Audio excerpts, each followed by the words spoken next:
Assalamualaikum warahmatullahi wabarakatuh. Ketemu lagi dengan Kak Furkan di channel Arif Furkan. Bagaimana kabar Bapak Ibu? Semoga senantiasa diberikan kesehatan dan diberikan kelancaran dalam segala aktivitasnya. Oke, pada video kali ini Kak Furkan kembali berbagi informasi terbaru seputar P3K 2024. Oke, di sini ada kabar terbaru ya dari Diva. Oke, Jawa Tengah ya. Di sini tenaga non ASN tidak dapat diangkat menjadi P3K.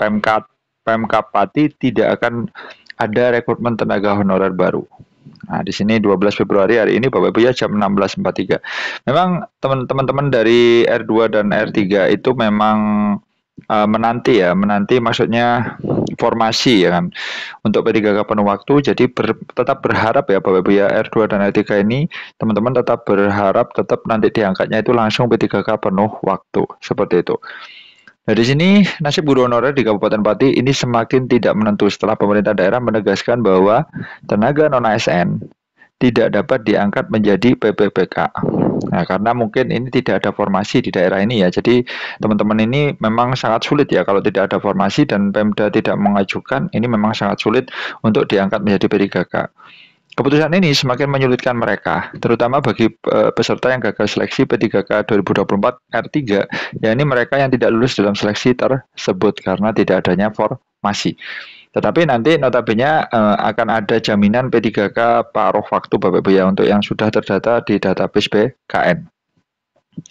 Nah, di sini Bapak Ibu bisa perhatikan bahwa pemerintah Kabupaten Pati menyatakan bahwa seleksi P3K 2024 merupakan langkah akhir dalam penyelesaian tenaga non-ASN, khususnya guru honorer. Setelah seleksi ini, Pemkab tidak akan membuka kembali nih rekrutmen tenaga honorer baru guna menghindari bertambahnya jumlah guru honorer di daerah tersebut.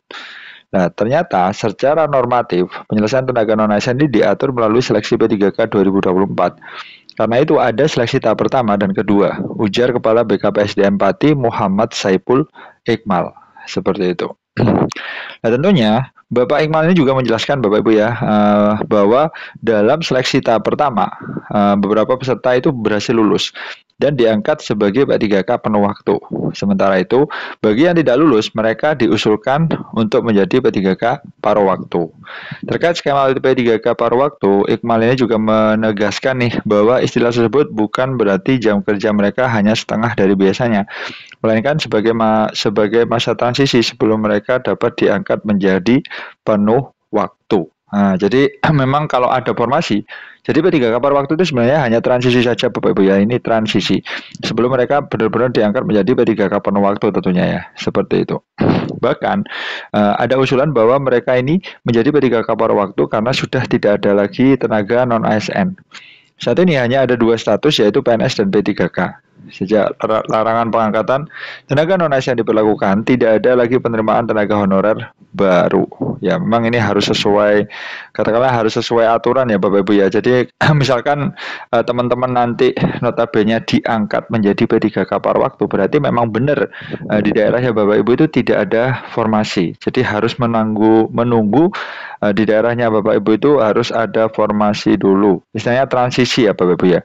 Nah, tentunya dengan katakanlah kebijakan ini ya, pengebijakan ini guru honorer yang tidak lulus seleksi P3K 2024 menghadapi ketidakpastian mengenai status pekerjaan mereka di masa mendatang.